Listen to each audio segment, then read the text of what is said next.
Today is the day. It is draft day. Draft day is officially upon us, and we're going to see here shortly if we are able to land our guy, Caden Proctor. Our fingers are crossed because we're sitting at 6, and anything can happen, especially with a couple of users that are ahead of us. So we got to see what number 1 does. I feel like I got an idea on what number 2 is going to do. I think he's going to go after running back and get Jeremiah Love.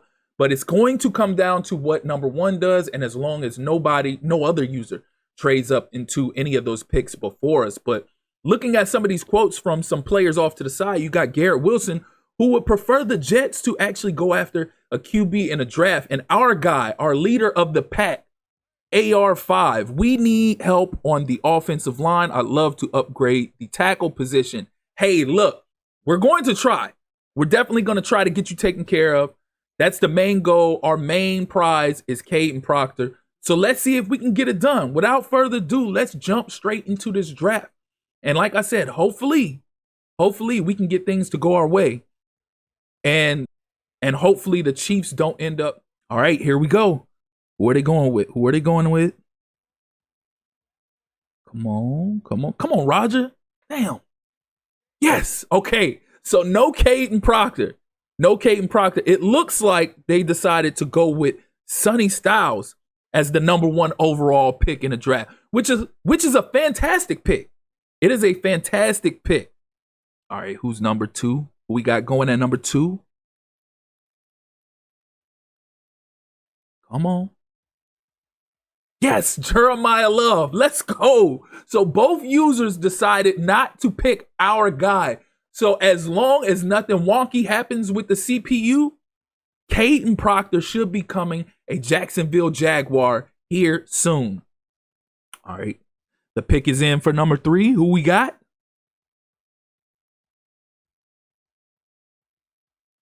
All right. Yes. That looks like Mateo Uiagalelei. So we're in good hands right here. We're in good hands. So far, that's 3 picks down. We got 2 more picks before us. Come on. Come on, draft gods. Let Caden Proctor fall to us at 6. We'll have our future star offensive. All right, here's number 4. We're getting closer and closer. Come on. What we got? Yes. One more pick, and he should be ours. As long as no other user decides they want to trade up and get ahead of us, we should be in a clear. Jordan Tyson. Last pick before us. Let's go. Hell yeah. And they went offensive lineman. But they didn't take Proctor. Let's get it. Fano is going to the Chiefs. He ends up going Fano. He doesn't pick Caden Proctor. Let's get it. Caden Proctor, welcome to Jacksonville. You are where's he at? Okay, there he goes. Had me freaking out for a second. Without hesitation, we're selecting Caden Proctor. Let's go. We got our bookend on that offensive line who's going to protect the blind side of AR for years to come. Let's get it. Caden Proctor, number 6 overall pick in the 2026 draft, coming to Jacksonville, going to help us secure a title. That is the goal. This could be the key piece that we were missing to go after that all-elusive Super Bowl championship that we didn't get or failed to get in year 1. As you can see, excellent pick. A-. Caden Proctor was ranked number 1 in true value, and you drafted him at number 6. Let's get it. We needed a lot of things to fall our way, and as you can see, he has a hidden dev trait, 98 strength, 74 acceleration, 71 agility, 75 jumping. Let's go. I love it. Just what the doctor ordered, and you can see his grades. We already went over all of this when we did the comparison between Combine and Pro Days, but nonetheless, let's go. I'm hyped. We got our guy. It appears that the Rams are drafting John Mateer to replace Matthew Stafford. As you remember, Matthew Stafford ended up retiring. At least I believe he retired. But, all right, who we got here at 8? Who did the Eagles decide that they wanted to take? I can't remember whose face that is. We're about to see once the jersey gets lifted. Jermod McCoy. So the Eagles All right, number 9. Who did the Rams get? The Rams got another pick at number 9. That looks like that might be a offensive lineman. Did they take an offensive lineman? Miller? I can't remember. Now we're on the clock for number 2, and I think we might go tight end here. Oscar Delp could be the go right there. We do need tight end help. We don't have a legit tight end, and we do have him on our favorites list. He is projected to go 2 to 3, so we could be reaching here.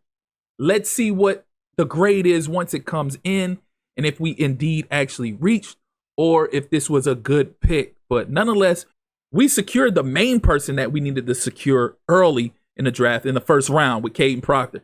Everything else from here on out is gravy. So Oscar Delp, we got a B-. So that's not the best, but it's not bad at all. So Oscar Delp was ranked number 84 in true value, and you drafted him at 63. So it's not the best as far as value is concerned, but it is still a decent pick. And he has a hidden dev trait as well. 88 acceleration, 83 agility. RJ Maryland ended up getting drafted to the Lions right after. So we're starting to get a run on tight ends. So he has an 85 speed, not exactly the fastest or what we look at as far as tight ends are concerned, but we can work with this. Again, he has a hidden dev trait, 85 speed, 88 acceleration. We should be able to work with that. And as you can see, for the most part, his grades are pretty strong all the way across the board. All right, so let's see what we make shake here in the 3rd round. I may have to refer to my favorites for, oh wait, no, never mind. Katron Allen is available? Hell yeah, we need a running mate in that backfield to go with Bashal Tootin. And if anything, remember, this is the year that I said that I wanted to focus on developing my offensive line as well as my running backs. And what better way to do that than to go ahead and start with a rookie running back in Katron Allen. We already built and developed Bashal Tootin in year 1. We're still going to work on him some more in year 2, but the primary focus is going to be Katron Allen because we want to try to get offensive rookie of the year with him, as well as in the process build and develop our offensive lineman. And we just drafted our star offensive lineman in Caden Proctor. As you can see, B+ is the grade. So we had a solid grade with Katron Allen. It wasn't a reach. We got good value out of him. He has 89 acceleration, 87 speed. So not exactly the fastest. He has 84 agility, but we can work with that. Second pick of the 3rd round. We're back to back here. Now I have to refer to my favorites. So let's see. Do I go with a backup to AR or do I fill the void at receiver? They got Kevin Concepcion. I like Concepcion, but I like Evan Stewart as well. Yeah, let's roll with Evan Stewart. I hope I don't pay for this later because I've always been torn between Evan Stewart and Kevin Concepcion, even though Kevin Concepcion may have been the better prospect, but we'll see. I'm not gonna be too disappointed. I think we should be straight with Evan Stewart. We got a C- on that. Evan Stewart was ranked number 166 in true value, and you drafted him at 96. So not exactly the best value. We did kind of reach there, but I think he has intangibles that we can utilize. Okay, as you can see, 95 acceleration, 92 speed with 93 agility and 83 change of direction with 90 jumping. So we can work with that. We can work with these intangibles. We can work with these attribute grades. We can build on that. And remember, our receiving core is already pretty solid. It's pretty stout. We have BTJ already pushing on a 99. I can't remember if he was a 99 or not. And then we also have 4th round, refer to the favorites again. We may go with our backup quarterback here. Castellanos is projected to go undrafted. So we can wait. Castellanos is our main guy that we're targeting to be the backup. And Kevin Concepcion is still available. He's projected to be a day 3 pick. Jayshon Barham would be a nice pick. He gets good pressure on the QB. He's a great edge rusher. If we were to convert him from a Mike to a outside linebacker or a defensive end, I think we could get a lot of pressure with him. Go ahead and go with Tommy Castellanos right now instead of waiting for later. We'll go ahead and take him now so we can secure AR's backup. Even though we actually already acquired another backup, it doesn't hurt to have multiple options in case something happens to AR and he goes down. As you can see, this was a bad grade. They gave us a D-. He was ranked number 327 and we took him at 104. Yikes. But He has a hidden dev trait, 88 acceleration, 87 agility, 85 speed. He also has 86 throw power, so he doesn't have the best throw power. But again, he has other intangibles, and we can develop that throw power just by having great games and using him as a focus player in weekly training activities as well as training camp. So we'll work on him. We'll get him developed to be the player and possible future starter that we need him to be here going forward. So round 4, what we got here. It sucks always having to pick all the way at the end, but all right. So favorites available. We have Deion Burks, Jacoby Lane. I'm a big Jacoby Lane fan. I might can go there, but we do need Mike linebacker help. And Wade Wooters might be the go right there. Let's go with Trey Moore. Let's ride with Trey Moore. We can ride with Trey Moore right here. If Wade Wooters is still available later on in this process, we'll end up drafting him. But right now, we're going to go with Trey Moore. I think he has good intangibles as well. We'll see here in just a second. If indeed this was a good pick, I'm pretty sure they're going to say this was a reach. We got a C+, not terrible. He was ranked 211. We got him at 127. So not bad, not bad. I'm sure that his intangibles will prove that this was well worth the pick. And before we even get to see that, the Detroit Lions selection is on the clock. And they got Xavier from Iowa, Wangpa, whatever, however you pronounce that name. I never can get that name. But nonetheless, here you see it. He has 92 acceleration, only 84 speed. But he can get after the quarterback if he goes with a full head of steam. He has 87 agility, 65 change of direction, 68 jumping. I've seen better, but we can work with that. We can in the 5th round. Let's see. Decisions. We had a lot of picks. I always have a lot of picks because like I told you guys, I like to develop through the draft. So what do we have available? So it appears Kevin Concepcion has already been selected. So he's not here. He's not available later in the draft. There is Deion Burks. Anderson. Wade Wooters is still there. I feel like this is a sign that we should be selecting Wade Wooters. I think we're going to go with Jeremy Bernard because if I'm not mistaken, he should have decent speed. And we can always add to the speed aspect of the wide receiver core. We want speedsters all across the field. And I do want to check later on to see if Jacoby Lane is still going to be there.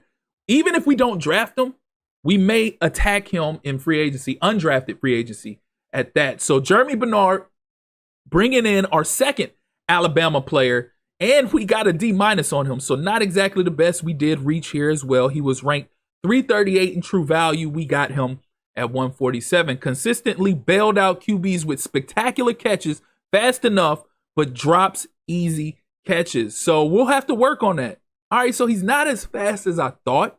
93 acceleration, 91 speed. We could work with that. He does have 91 jumping, 79 agility, and 77 change of direction. So, and of course, his strength isn't going to be up there, but 6 foot 202, 22 years. We passed on him the last few picks. We're not passing on him this time. Like I said, I feel like it's a sign. We need a Mike linebacker, and he's been one of the guys that we've been targeting. So might as well go ahead and pull the trigger on him now. And we'll see. Hopefully this is good value. The fact that we've been passing him up, and not only is he still available on our favorites list, but he was still available as one of the best available players, but we only get a C-. All right, Wade Wooters was ranked 149 and we got him at 152. So how is that a C- grade? I don't get it. High football IQ, looks comfortable when dropping into zone coverage, takes good angles in pursuit. So I'm still trying to figure out how we get a C- for this. When he was ranked 149 and we got him at 152, that should be a lot better of a grade. Somebody help me understand this. So the Texans are on the clock. They drafted Xavier Hill out of Colorado, so a good pick for them. But looking at Wade Wooters' intangibles, he has 87 acceleration, 84 agility, 73 change of direction, 83 speed. So he could be faster, but that's okay. It's doable. As long as our linebackers aren't in the 70s speed, we're good. We would prefer them to be 85, 86. Wesley Bassant. Let's go ahead and pull the trigger on him. I feel like this is going to be a solid pick for us. We may get a high grade for this one. Let's see. At this point, we just throwing darts at the board now. We're going to fill the voids that we have on the roster, but at this point, it's throwing darts at the board because we really got the main players that we wanted to get early on with Caden Proctor, Oscar Delp, the receivers that we drafted. So C+ grade. So he was ranked 235. We got him at 150. Okay, so make me understand this. So Wade Wouters was ranked 149. We got him at 152, and it was a C minus. But Basaint is was ranked 235, and we got him at 159, and he's a C plus. I'm not understanding the grading curve here, but nonetheless, he has a hidden dev. So this is a big victory for us right here. He has 90 acceleration, 85 agility, 73 change of direction, 85 speed, 73 jumping, and 57 strength. So 6'1", 205. So he's a hybrid linebacker coming out of Miami, and he should. So we'll go ahead and roll with Squirrel White.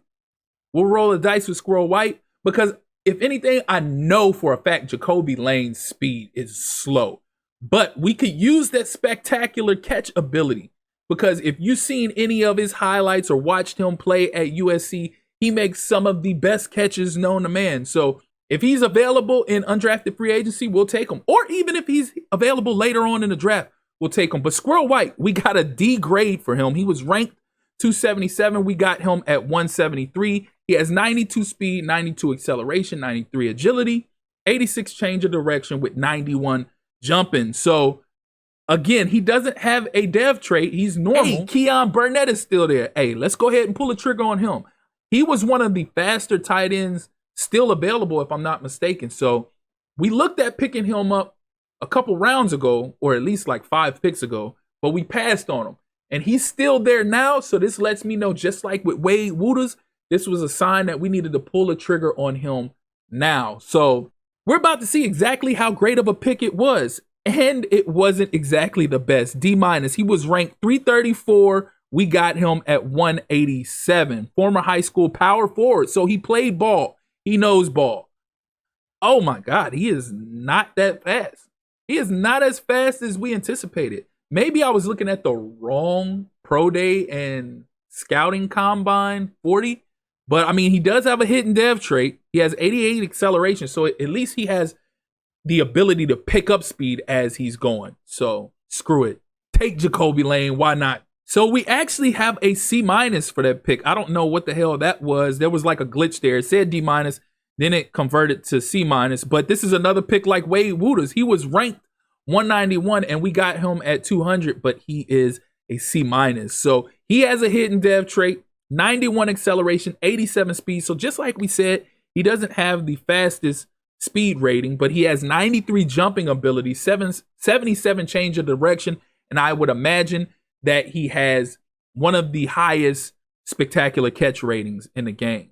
What a spectacular draft. I actually like our draft class. I actually love what we did in this draft, and I feel like we got a lot of key pieces that can be key cogs in this offense and defense going forward in the future. But we're going to go ahead and cut it right there. We'll get to undrafted free agency on the next episode, and we'll go ahead and jumpstart year 2, either the next episode as well or the following episode after that, depending on how long undrafted free agency takes. But as always, if you're here for the first time or you're returning and you haven't liked or subscribed already, please do so. Click that notification tab so you can stay up to speed with more of this Jaguars rebuild as well as other Madden 26 content. Again, I appreciate you all for tuning in. That's been my time. Till next time.